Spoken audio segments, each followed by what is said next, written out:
Alas Roban bukan sekadar hutan di jalur Pantura, tapi bentangan gelap yang seperti menelan suara dan cahaya. Tempat jalan terasa lebih panjang dari seharusnya dan malam terasa lebih berat dari biasanya. Menjelang tengah malam, Raka berdiri sendirian di tepi jalan, hanya ditemani angin tipis yang menggesek dedaunan, tanpa kendaraan, tanpa sinyal, tanpa tanda kehidupan lain. Sampai dari kejauhan muncul cahaya redup yang bergerak pelan. Sebuah bus tua berwarna kusam keluar dari kegelapan hutan, meluncur hampir tanpa suara, seolah tidak menyentuh aspal.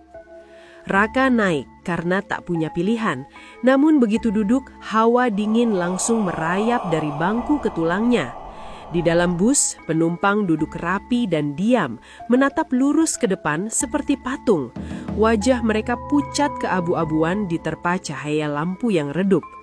Tidak ada suara mesin, tidak ada getaran, hanya kesunyian yang menekan telinga.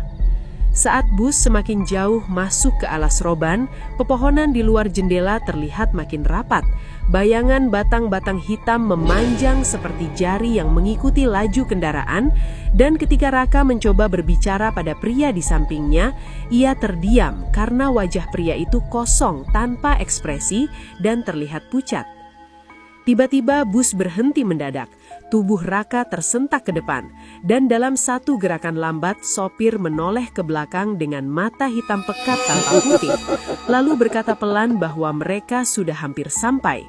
Seketika lampu bus padam, menyisakan kegelapan tebal, dan satu persatu penumpang memutar kepala ke arah Raka dengan gerakan kaku.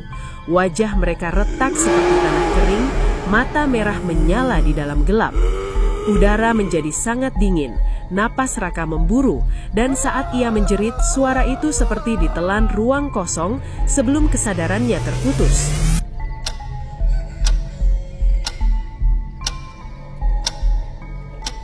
Raka terbangun di pinggir jalan saat cahaya pagi pucat menyentuh pepohonan Alas Roban. Tubuhnya terbaring tepat di lokasi bekas kecelakaan lama, ditemukan oleh seorang bapak penjaga pos yang selama bertahun-tahun menolong korban kecelakaan di jalur itu. Dan dengan wajah muram, bapak itu membawa Raka ke papan pengumuman tua berkarat berisi daftar korban bus maut puluhan tahun lalu.